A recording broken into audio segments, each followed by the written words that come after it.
Hi, அனைவருக்கும் வணக்கம். நான் உங்கள் மரங்கள் என்பன். மரங்கள் என்பர்கள் சுற்றுச்சூழல் இயக்கம் மூலியம் நிறைய மரங்களை தேர்வு செய்து அதை ஆவணப்படுத்துறதும் அதோட முக்கியத்துவத்தையும் இந்த நம்ம சோசியல் மீடியா மூலியமாக நிறைய பண்ணிட்டு இருக்கோம். அதில் நிறைய களப்பணிகள், காலநிலை மாற்றத்துக்கான களப்பணிகள்ல 10,000க்கும் மேற்பட்ட மரங்களை வளர்த்து அதை பராமரித்து வருகிறோம்.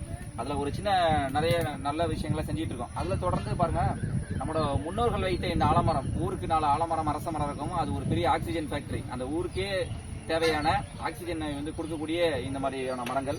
இந்த மரங்களை பார்த்துக்கிட்டீங்கன்னா உங்களுக்கே தெரியும், நல்லா பல்லாயிரக்கணக்கான பறவைகளுக்கு உணவளிக்கக்கூடிய ஒரு காடா இந்த மரங்கள் வளருது. இதுல நம்ம ஒரு கவனிக்க தவறிய விஷயம் அல்லது கடைபிடிக்க தவறிய ஒரு விஷயம் என்ன தெரியுமா?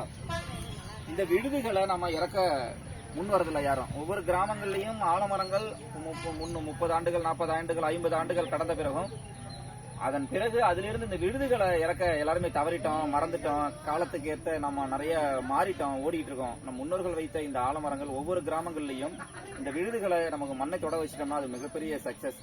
இந்த ஒவ்வொரு விழுதுகளும் ஒரு மரத்தை தாங்கிய அளவுக்கு அடுத்து அது விழுதுகளை பரப்பிக்கிட்டே போகும். இந்த ஆலமரத்தை பொறுத்த வரைக்கும் ஒரு ஸ்பெஷல் என்னன்னா, நம்ம பல ஏக்கர் நிலங்களை கூட கவர் பண்ற அளவுக்கு அந்த மரங்களை விரிவுபடுத்த முடியும். ஏனென்றால் அந்த விழுதுகள் அடுத்த பல மரங்களுக்கு சமமான உணவை இந்த பறவைகளுக்கு கொடுக்குது இல்லையா?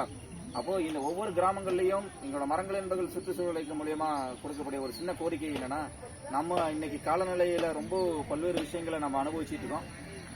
ஆகவே ஒவ்வொரு கிராமங்கள்லயும் இருக்கிற இந்த ஆலமரங்களை, இந்த விழுதுகளை கீழே இறக்கி அது ஆடு மாடுகள் இந்த மென்மையான பகுதியை இந்த குறுப்புன்னு சொல்லக்கூடிய இந்த குறுத்த மென்மையான பகுதிகள் ஆடு மாடுகள் விரும்பி சாப்பிட்றதால அது மண்ணை எட்ட விடுறதே இல்லை. நாம சிறிய கவனம் செலுத்தி நம்ம பகுதியில் இருக்கிற சின்ன ஒரு ஆலமரத்தை இதே போல இன்னும் பெருசா விரிவுபடுத்தவும், அதோட ஆயுட்காலத்தை அதிகப்படுத்தவும் நாம இந்த மாதிரி ஒரு சின்ன வழியை நம்ம செய்தோம்னா நிச்சயம் நம்ம பல மரங்கள் வைத்ததற்கு சமமான ஒரு நல்ல விஷயத்தை செய்யறோம். தொடர்ந்து இணைந்திருப்போம். மரங்கள் என்பது சுற்றுச்சூழல் இயக்கத்தோடு இதே போன்ற நல்ல தகவல்களை உங்களோட தொடர்ந்து நம்ம சோசியல் மீடியா மூலம் ஷேர் பண்ணுவோம். உங்களுக்கு தெரிஞ்ச ஐடியாக்களை நீங்க நிறைய ஷேர் பண்ணுங்க. நான் உங்கள் முத்துகிருஷ்ணன். நன்றி, வணக்கம்.